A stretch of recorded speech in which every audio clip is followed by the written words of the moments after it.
It's just an amazing, and now that I drive into the city, I just reflect myself and, you know, who I was before and who I am now. And when I see high-risers, it's just an amazing thing to know that I have a great opportunity to continue to build high-risers and build California, Los Angeles. It's hard because being a black inner-city youth, tattoos, ex-gang member, being incarcerated, it's hard. A lot of people won't accept you. But they opened up and told me, if you leave it outside and you come to, you know what I'm saying, work willing to learn, then you're just like I am. You're a brother to me. There was a lot of heartache and a lot of pain and a lot of things that I had done in my past that caught up to me. And at that time, that's how I know what goes around come around. So this is why I'm always trying to help somebody, and I'm always trying to do the right thing and not try to get into them kind of situations to where that karma can come back on you, because it's real and it's true. You got to be ready, and you got to be sick and tired, and then you just got to do it. You know, I was lucky the doors opened once I became clean. One thing after another just happened. You know, when I was done, my life just got better. A lot of people are afraid because they've been told no so many times that they don't even want to ask anymore. You know, and it's really sad. So what I do is I try to give encouragement. You know, I try to, by example, you know, this is my life here, and I'm putting it out there for you to look at it. Got a beautiful little daughter. You know, and every day I'm with my son, I try to make up that lost time, you know, as much as I can. You know, he doesn't know what really happened. He has a vague memory of the dad was at work, but it's, you know, you just try to make it up every lost time, every lost day, you know.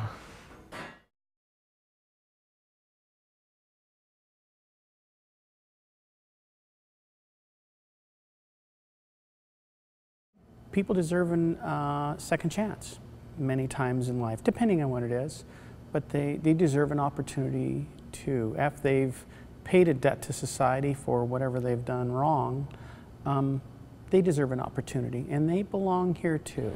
Well, actually, I don't know that anybody purposely goes out and recruits gang members or people from that portion of the community.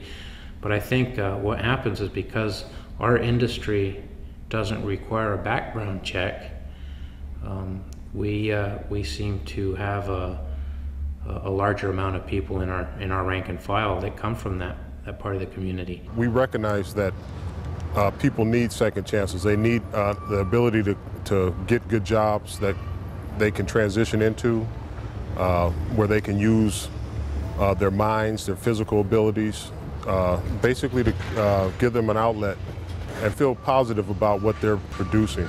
The best social program in the world is a job. So if they've come from a life that they've been in and out of the penal system, they've never had real opportunity before, and they've probably not been able to earn a living without resorting to crime. But here there's a different chance, a different way to do it. This effort on the part of the building trades, I think, is an important one. Giving people the skills to maintain a good job that they can support a family on is what we want to do, I think, when people have paid their debt to society. My cousin Chris told me there was an open door at the Union Hall, so I went down to the Ironworkers apprenticeship training program and signed up to be an ironworker. Later that day I called Anning & Johnson, which was the decking company, and asked if they would sponsor me. And I started to work like 2 days later. Like Robbie, he was working in a warehouse making $9 or $10 an hour, and he did not want to take a day off when I told him I could get him a job. And I said, you have to go down there. I can get you a job right away and I'll get you set up. I'm 37 years old and I really never had a good job or anything. I mean, any other job I ever had, I only made $7.50 an hour or $6.50 an hour laying block, or, you know, just odd jobs, and they never paid enough to get me anywhere in life. I was thinking this was my last chance. It was the chance of a lifetime, and I better do the best I can do from this day forward. My cousin, who's He's the assistant business manager in our local. He saw that I got out of prison, and he's like, "Hey, dude, are you gonna go back, or do you want to do something with your life?" And I was like, "Well, I'm always gonna say I don't want to go back, and I'm always gonna say I want to do something with my life." He says, "Well, if you're interested," I'll come in, apply, take a test, and we'll get you moving. Donnie Salcido, he's an apprentice. He's doing great out here. He's a young man who's trying to raise a young family. I was accepted with open arms. All right, we got a young brother that's coming in, that's willing to learn. No, it didn't matter I was black, it didn't matter I was a blood, it didn't matter if you were a Crip. If you're gonna show me something, I'm willing to learn. I did an 18-month prison term, and I was paroled, and I had resided over here in East LA in Boyle Heights in the community, and I was seeking for employment at that time, and I was helped by a program called Homeboy Industry, founded by Father Gregory Boyle. You come here and you kind of learn about what's expected from you, and you sort of, we break them in a little bit, and then he was ready. He wasn't ready when he first came here. I mean, it was attitudinal and difficult and angry, and then, you know, I think he got to a place where he was ready to do this, and so it was a perfect combination of his readiness meeting this opportunity. I met Robbie Hunter from Ironworkers Trades. He told me that there was jobs out there and that they were looking for people as myself that were strong, tough, and that were people that would not give up and just pretty much willing to learn. It meets our needs. We need tough guys, and these guys have the street toughness, and they can put it into this work if they're serious about it. I mean, there's no free ride. Ironworking's one tough trade. Ran into a gentleman named Eric Jackson, Action Jackson, and he told me about the apprentice program and asked me if I was interested in being a welder. And got 2 left hands. And I told him, yeah, I'm interested in a career, a skilled trade. I can remember walking into the office, and I was speaking to 2 gentlemen, and I told them I needed a job. At the time, I really didn't know how the union worked or the proper protocol for the union. And instead of them looking at me as an African-American, say, "You know what, dude, you need to get out of office," what they did was they gave me some tools to guide me through.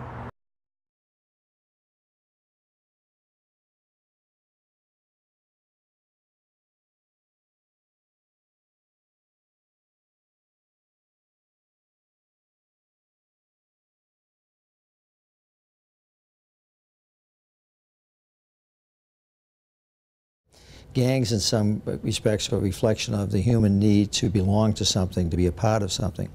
The issue that we have so much concern with in society is the behavior of the gangs. I could care less if we had 40,000 people belonging to gangs if they weren't out breaking the law and if they weren't so violent by nature. Well, growing up, my hands were soft as a baby's ass, bottom line, because I didn't do no hard work. All I did was, you know, sell dope, gang bang, no work. Whereas before I had, as they call, hustler hands.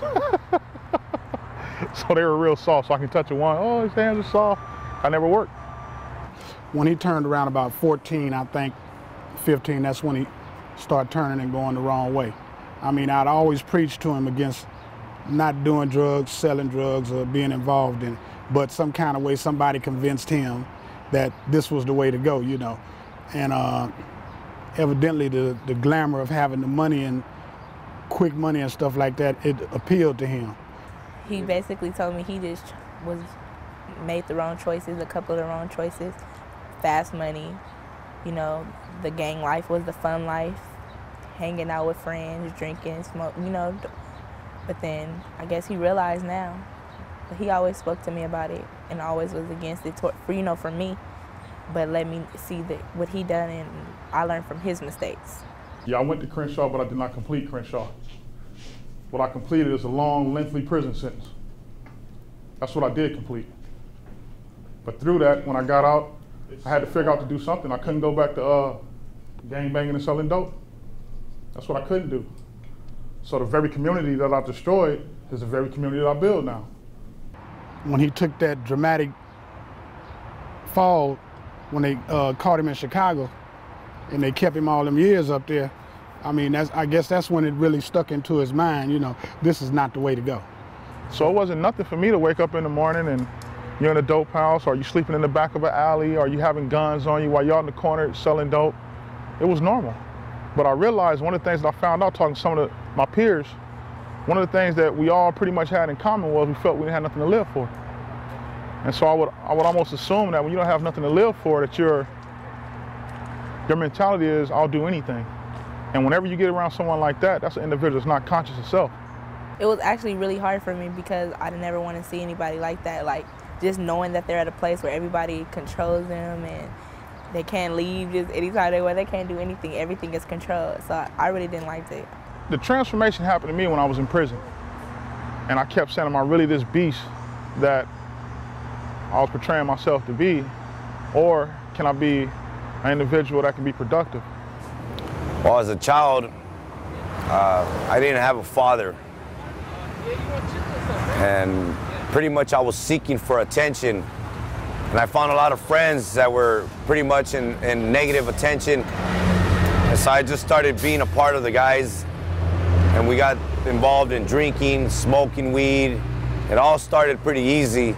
He was just, how can I put it? Julio just, he was the guy to go to, you know what I mean? Like if we have problems, like I just said right now, I'm contradicting myself again, we'll just go to Julio, you know? He was just, not that we couldn't handle it, but he was more like we'll look up to him, you know? I was really aggressive. I didn't care what I was really hurting people. I just pretty much became really, really active in gangs. I was in and out of juvenile halls. From marijuana, it became into getting into heavier drugs, cocaine, sniffing cocaine. At a young age, approximately about 15, I found out that being with the guys brought me a lot of strength as far as feeling secure about myself. Well, my dad grew up without a father, and it was really hard for him. My grandma would do everything just to help him out, and yet he wanted to run the streets at a young age, but it was just hard for my grandma to deal with him. But it was a young age and just hanging out in the park with his friends. Perdido, drogas, robos, cárcel, balazos, todo tenía Julio en su vida. Era un caso perdido. He got shot about 5 years ago, and it was over. I remember him telling me it was over. Just like what are you looking at? What are you looking at? And boom, this guy just shoots him. At about 16 years old, I was committed to the California Youth Authority. I spent 3.5 years, and I thought that was going to change my life. But right there, it just was the beginning of more destruction in my life. I began going in and out of county jails. At the age of 33 years old, I ended up going to state prison. I had a drug problem, and I just didn't know anything else. That's all I grew up in, that's all I knew. So I ended up going to prison over it, being in the wrong place at the wrong time, and I went back and forth for 15 years. He was always worried about the cops on him, always worried about his parole, worried about going back, didn't ever want to go back. Life with drugs is a never-ending nightmare. You're always looking for something, you're never at home. You know what I mean? You're always from this place to that place to this place, you know what I mean? You have no life. There's Robbie on drugs and then Robbie off of drugs. It's a complete different person. Now he's an ironworker, like I said, he's got money in his pocket, money in the bank. Well, for people that have troubled backgrounds, you just got to look forward and don't look back, remember where you came from and just try to do the best you can, go take one step and put it in front of the other. In my childhood growing up, I felt lost. I didn't know who my father was. My mother's away incarcerated. I got involved with the Bloods, Pasadena, Denver Lane Bloods. And like I said, they were people like me. So I wanted to be accepted. I wanted to feel the same camaraderie, the brotherhood of the people that had both parents in the home felt, somebody that they can go and relate to. And the Bloods at that time to me were my father, my mother, my friends, the tightest network group that I knew. Yeah, he had it rough. I had it rough, you know. I had it rough, you know. Like his mother got shot and killed, you know. You know, he was still a little, I don't know how old he was then before his mother just disappeared one day, you know. I know that hurts him to this day still. Stealing cars, fighting, batteries, robbing people. I did a lot of things. I mean, I did so much stuff that I got myself incarcerated in the California Youth Authority. I did it all. He was an angry little kid. He was angry. And I guess he took it out on society at large, you know. He was angry. That part I do know, and I knew where the anger stemmed from too, you know. I felt alone. I felt everybody was abandoning me. I felt like, damn, my granny died, my mom's in jail, my dad doesn't want to know me. What's the use? So I do the same thing to you. I'll take something that you got to make you feel how I feel. That's the irrational thinking. That's the process of what builds up in you. We met at school, so I mean, we were at football games. I mean, I never actually hung out with him in Pasadena, and he was, to me, he was past that when we met. And then it's hard to see your 2- and 3-year-old kids growing up, and they want to know, why do you got monkey bars? Why are you in jail? And then you got to try to explain it to them the simplest way for them to understand that you can't do what I did and think it's okay. Why would you make that mistake, you know? Why would you jeopardize us? And she, you know, our daughter was so young, you know, so he missed out on her almost 2 years, you know? It was going on 2 years, so, you know, that's what really upset me. That's what upset me when he went to jail, is my kids was gonna miss out on their dad. To be honest with you, what I was thinking about in prison was just staying alive. And I'm pretty sure some of the same thoughts probably went through his head. You know, the way he was going, you know, is just jail's institution of death. You know, so you have to make a change, you know, you have to. The only thing it took was 2 years and 4 months of sitting down, really thinking about what's going on. Really thinking about where I want to be in 3 or 4 years. What I want to do to show my son, well, you ain't got to do this. What I want to do to show my girls, you ain't got to do this. That's it. Long thinking.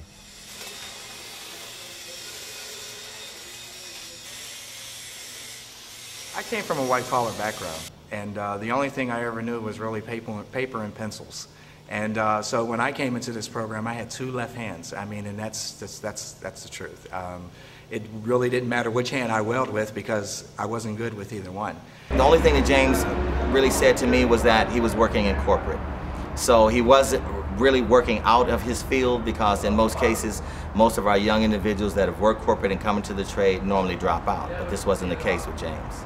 After I graduated from college, I started to get involved in the computer field a lot. And I allowed my lack of responsibility and my lack of maturity to get me into trouble. But he came to me very respectful, and I was really surprised. Very well spoken.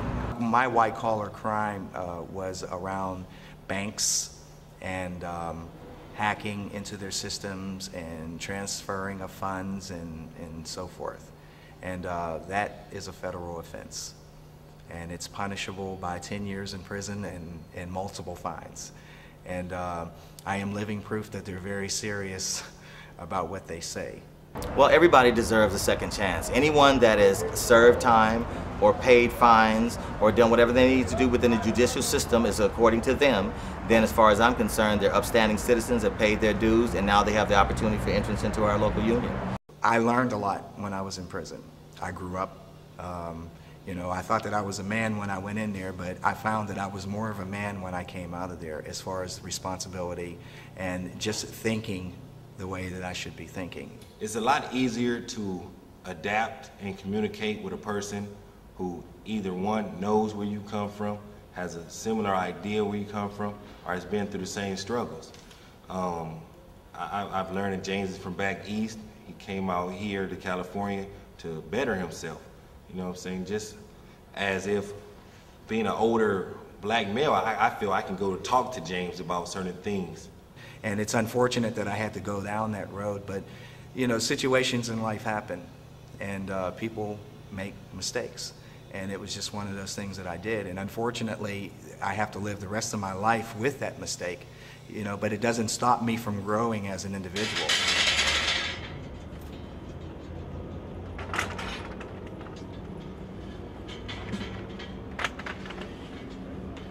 Most of the time I grew up like in foster homes, group homes, boys homes, McLaren Hall. You name them, I've pretty much been there. You know, me and Donnie, we didn't have our fathers growing up, so they were our sort of male figure to look up to.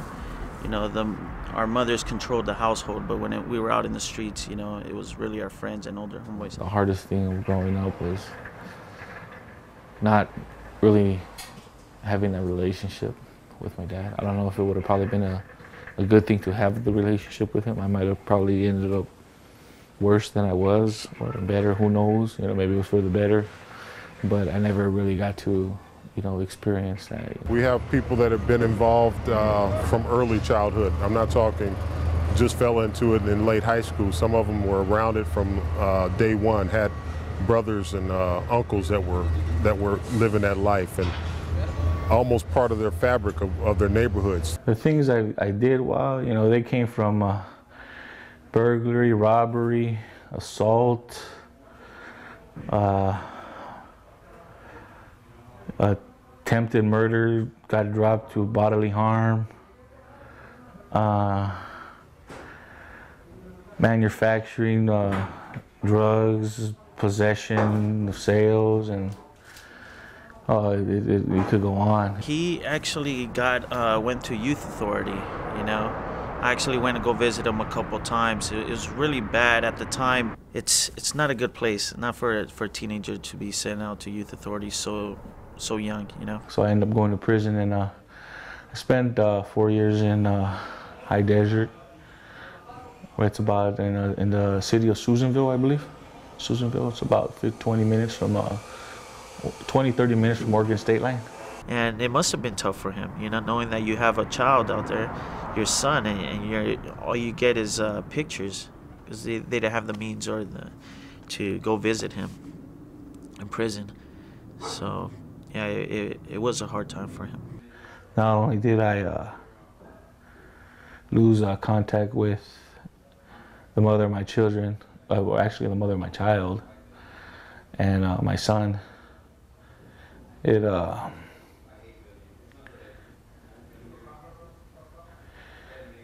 know, they just, you know, I was there, and I missed I missed the first, year of his life, 2 years, or he was 2 years, going to be 2.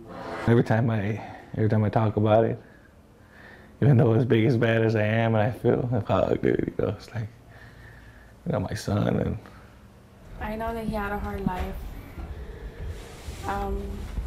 but I guess he wanted to change his life, you know, when he got out of prison. He wanted to change, and so he tried. Fell a couple of times, but, you know, at the end it was okay. This time I really noticed that. I really felt it when he talked to me, that if he had the opportunity to get out, that he would come out a different person and really try to be an honorable guy in society. So, and that's what he did. The people I grew up with, you know, to see them, like, you know, jacked up, you know, like sucked up on drugs, and, you know, it hurts, because it's like you want to help them, but there's only so much help I could do, because I got 2 kids that I'm trying to keep in line and do what I can for them so they don't end up like me.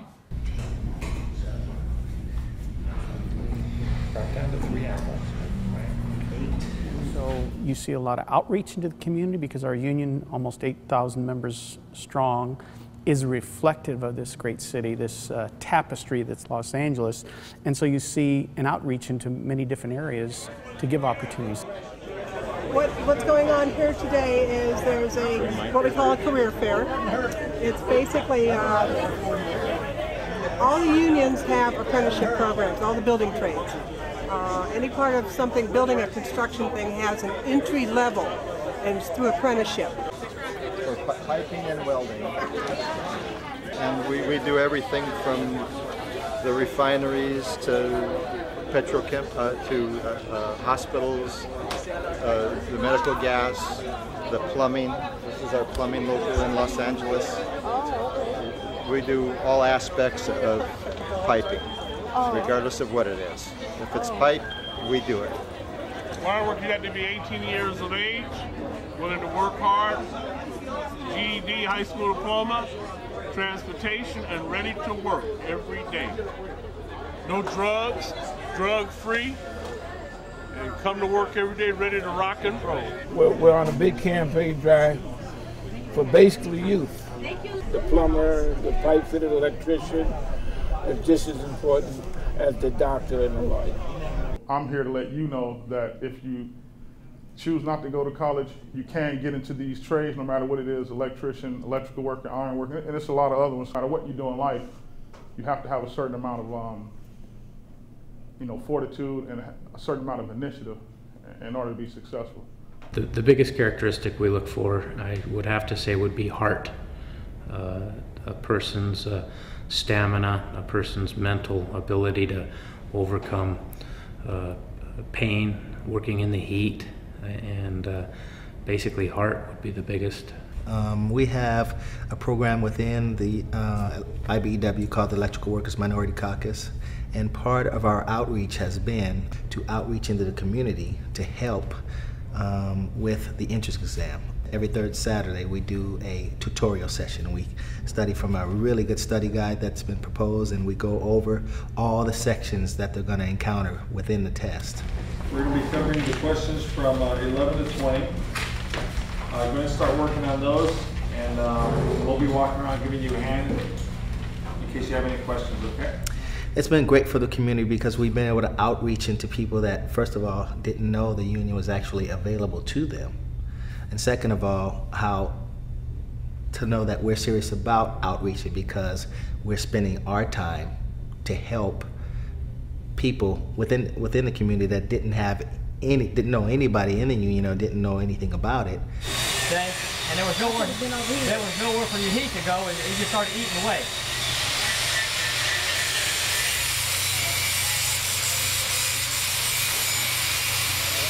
These guys here are on their own nickel.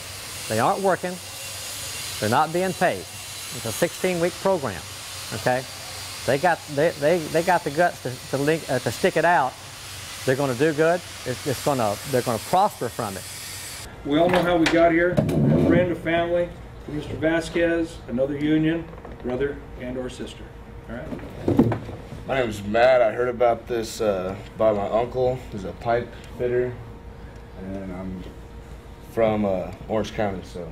Welcome, Matt. Sir. Jordan Brent from Pasadena. Heard about it from my brother. Good morning. My name's James from Long Beach. I pretty much heard the program from my cousin and up with Action Jackson. Okay. And that's why you're here. You're going to be hating life, but at the end of the day, it's going to be the best thing you ever did. It wasn't a problem. Somebody did it for me, and someday you're going to be standing up here doing it for somebody else. It's just the way it is. I talked about brothers, right, and sisters. That's what we all are. There's a lot of different programs that I could have chose, but the welding program I just felt comfortable here.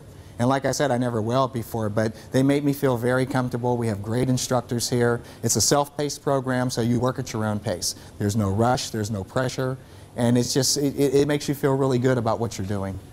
Welding is constant learning. It's life. Every second you're learning something new. It's a new position, it's a new body position, it's a new arc angle. It's just constant learning. It's a patient learning. If you're not patient, then I wouldn't suggest you do it. It's two pieces that I have tacked together, and I am going to infuse metal in between the two pieces in order to combine them together. When you go into high school, a lot of your tech classes, you know, automobile, welding, those types, they've dropped them. Schools have. They want you go to college. Well, not everybody's going to college. And a lot of people out there, they're good with their hands. The pipes run usually 40 feet at a time before there's even any type of a saddle or a disconnection to them. And they are everywhere. They're under the ground, they're under the sewage system, they run through the subway stations, the train stations. Our major facilities that take care of us, our government, they depend on their piping work, you know, to be done well. Yeah, you get people, you know, been in prison. I've known several of them. But like I say, you know, that doesn't mean that's who they are now. You know, everybody deserves a second chance. He's learning how to do it, and I'm learning how to do it. And so when he comes up on something that's really good, the thing to do is you go tell the person next to you or the person around the corner.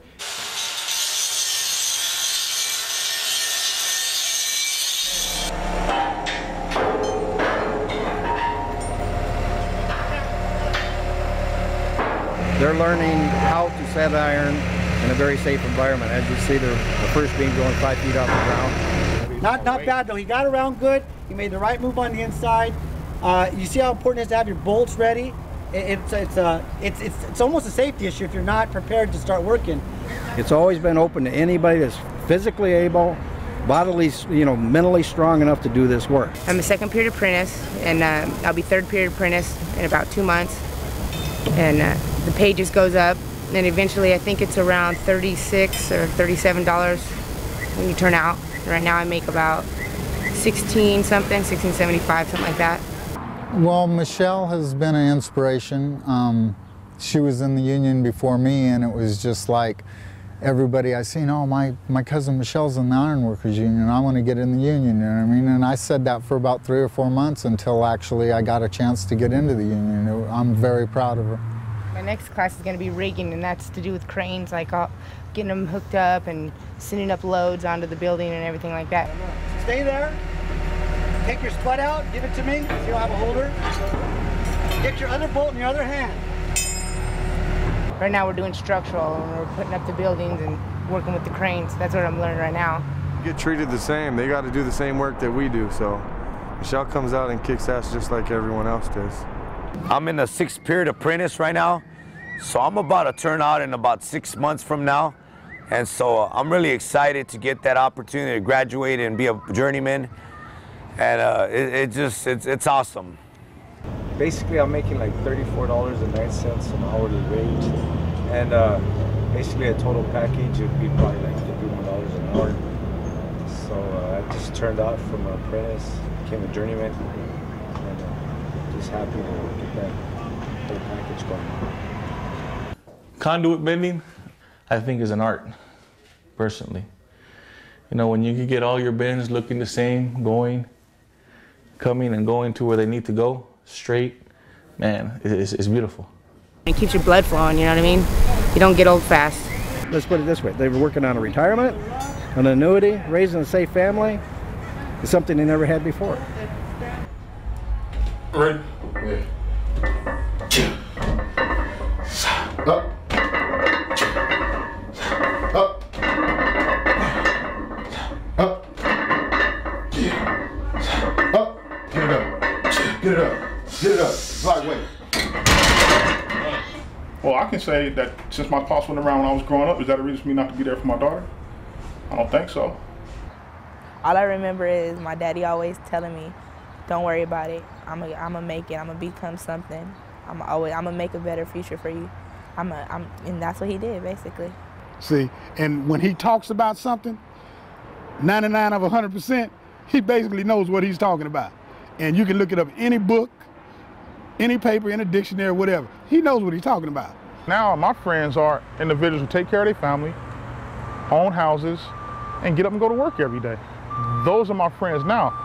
Some of my gang banging buddies, I mean, they still my friends too, but when I talk to them, it's all about, hey man, if you want to change your life, let me know.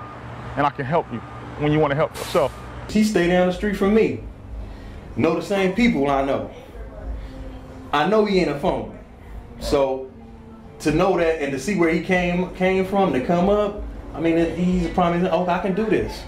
I can do this for my kids, my family, my mom. I'm tired of my folks crying.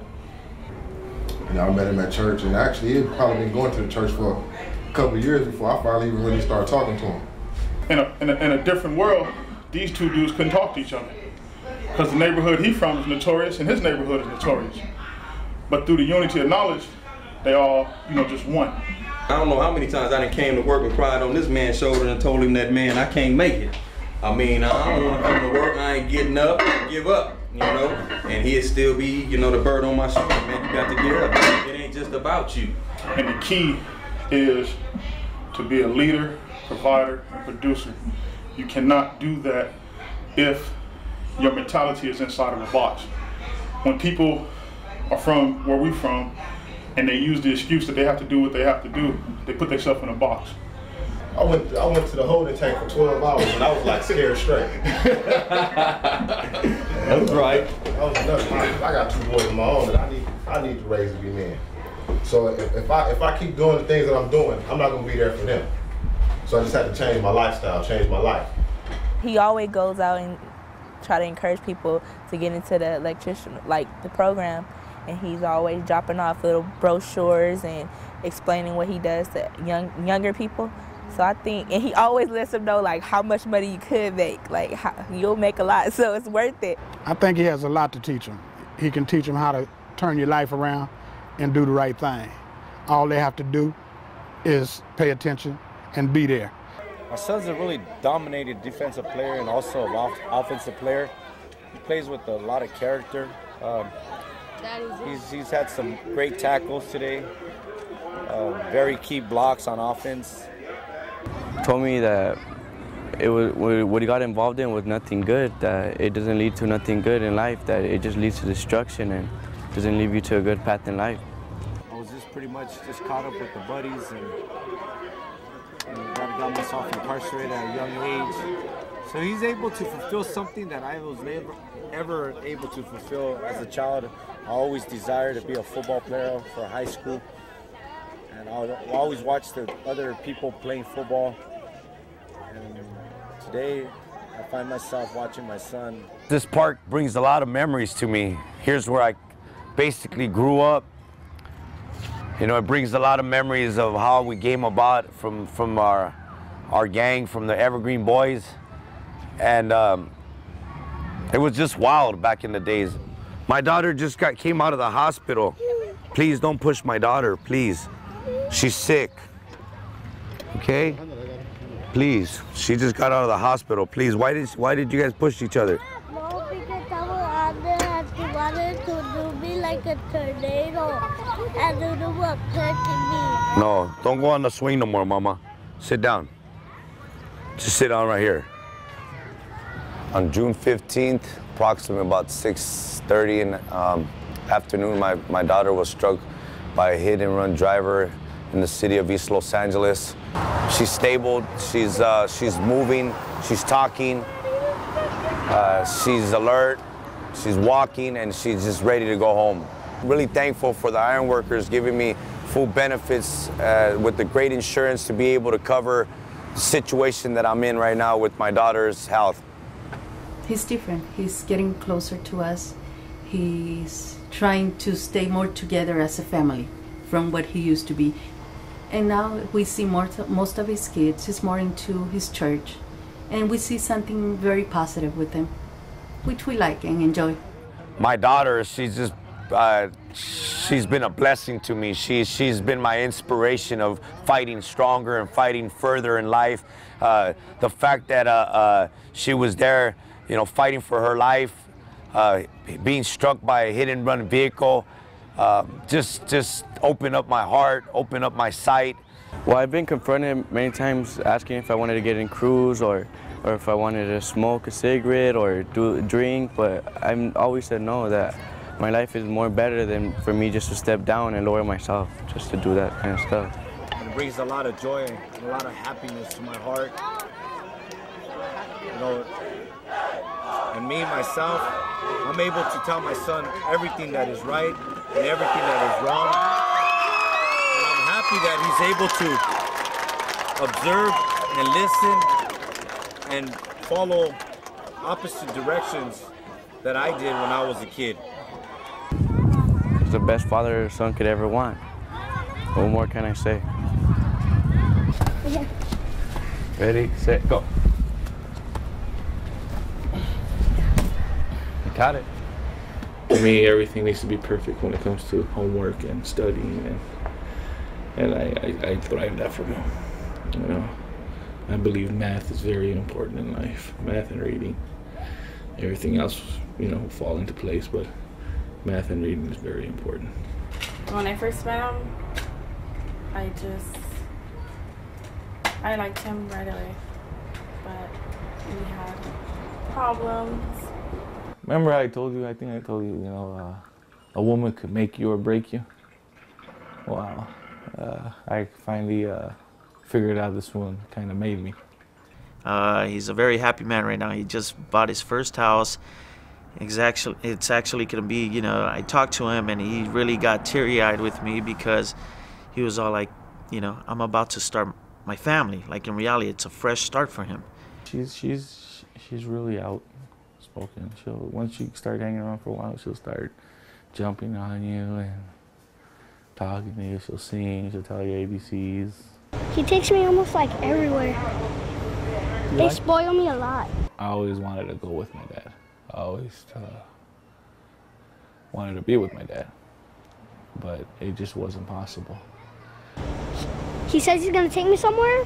He takes me somewhere and gets me something. That's what I like about him, because when he gets me something, he throws something in there. Yeah.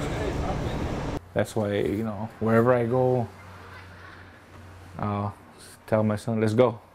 No, Dad, I don't want to go. Nope, let's go, you know. And we go.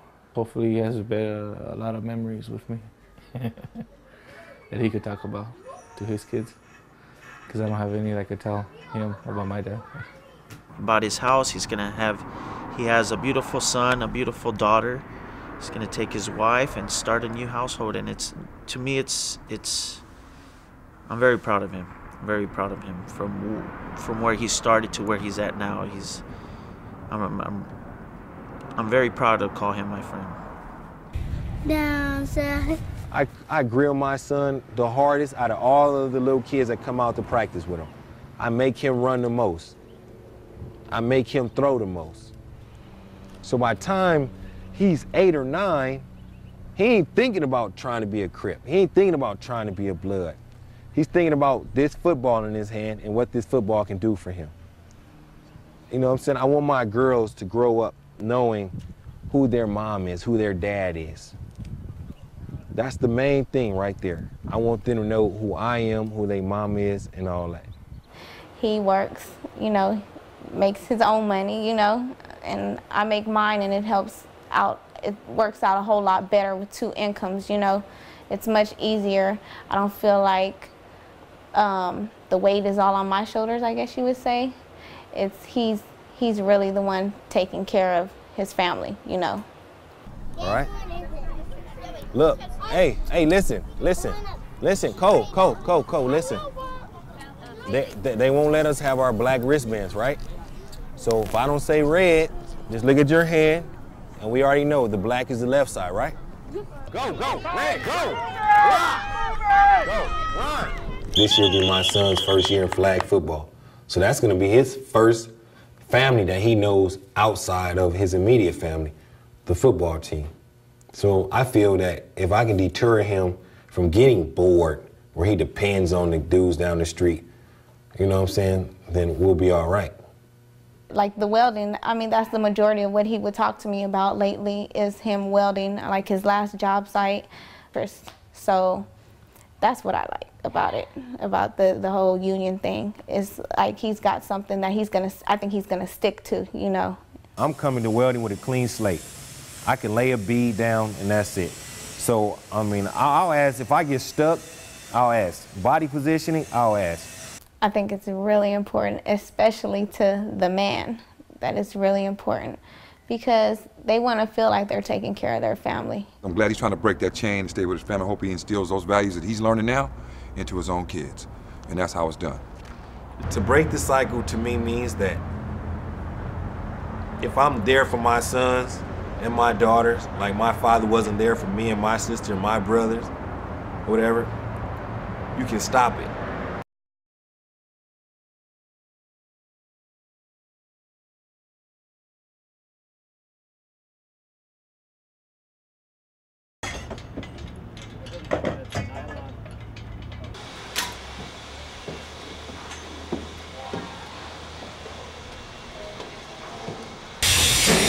Let her go. Without even stopping on that one side.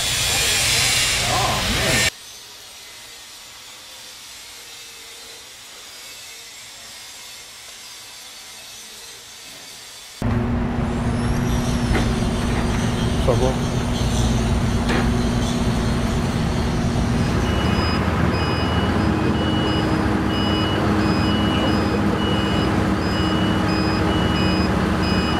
They're my brothers and sisters. They're, you know, they're actually my new life. The shift comes when they realize that the loyalty to their comrades or the people they're working with went from maybe a street organization to now they're union brothers that basically hold their life in their hand, and they hold their partner's life in their hand when they're working together.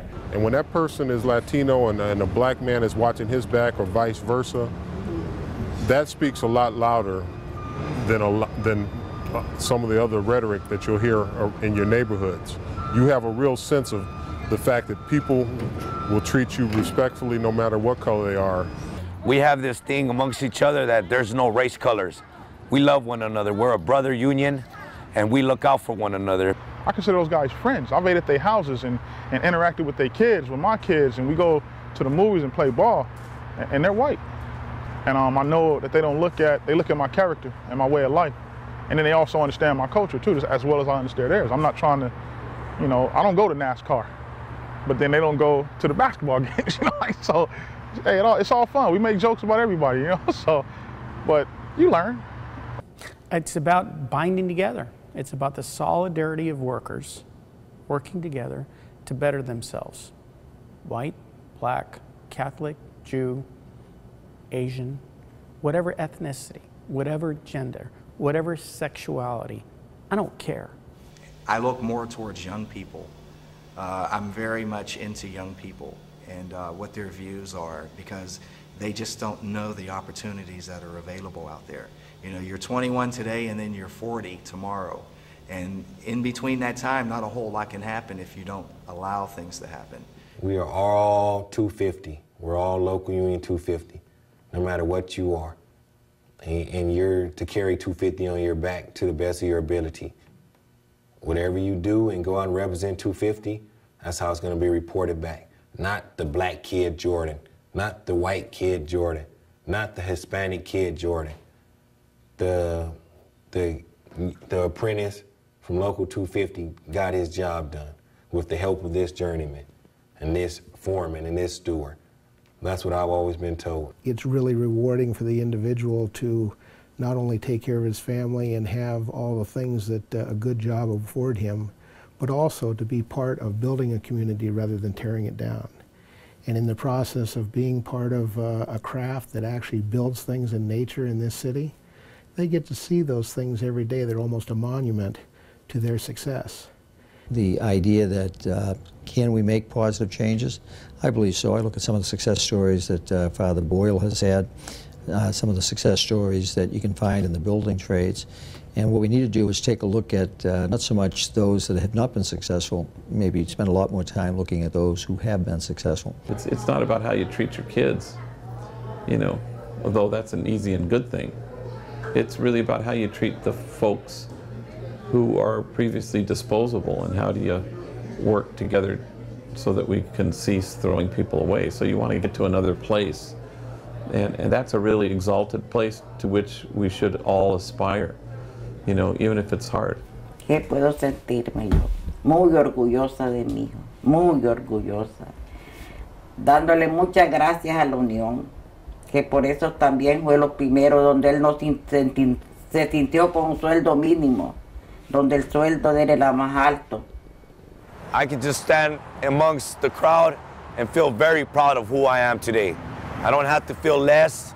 I don't have to feel that maybe I'm not as good as the next man next to me because he makes better than money than me. I can stand next to a doctor and feel proud of myself because of my wages, because of who I am today.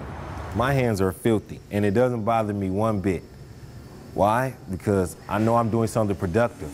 I could be out there with a gun right now, sticking somebody up.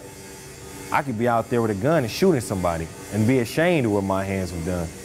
But here, I'm not ashamed of dirt. It doesn't bother me. Soap and water at home every day. When you look at your hands, do you think these are working man's hands? Oh, yeah, definitely. These are working man's hands. Well, I've got 3 kids, and it's like any time I pick them up or go anywhere with them, you know, it's like, oh, I look up to you now, Dad, you know what I mean? And they have a lot more respect for me, and they're very proud of me because I've changed my life around for the better. I think no matter where the neighborhood, when you've grown up in poverty, when you've made mistakes, when you haven't lived your life on the straight and narrow path, but you're willing to turn your life around, we should embrace that. Well, it's still out there. You always gotta watch yourself, because some people do have a hatred mentality. I just try to stay away from those individuals because I don't want to do nothing stupid. And I try not to make no excuses, because I was always taught that excuses were the nails to help build a house of failure. And I can't live that way. All I asked for the IBEW is to give me the opportunity to compete, and they did. They gave me a chance to compete, and that's what I took advantage of, that right there. I believe in the brotherhood of the union. Even here in training, I represent my union. And you know, it's something that I take a lot of pride in, and it's a big responsibility too. And you know, in the brotherhood, we have this little sanctuary to where we just sort of take care of each other, and we look out for each other, and we make sure that we have the things that we need in order to complete our work. And so, for me, the union has been the best opportunity that has come up. Yeah, it feels good. You know, it feels real good.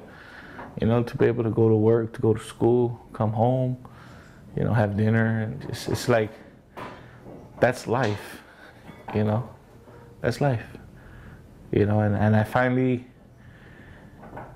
figured it out. You know, what is life to me? That's life to me. You know, everybody has a different meaning of life. What do you do? Why do you do it? I do it for my kids and my family. And as well as myself. But for my kids, that's that thing. Because, man, the kids is what keep me going, man.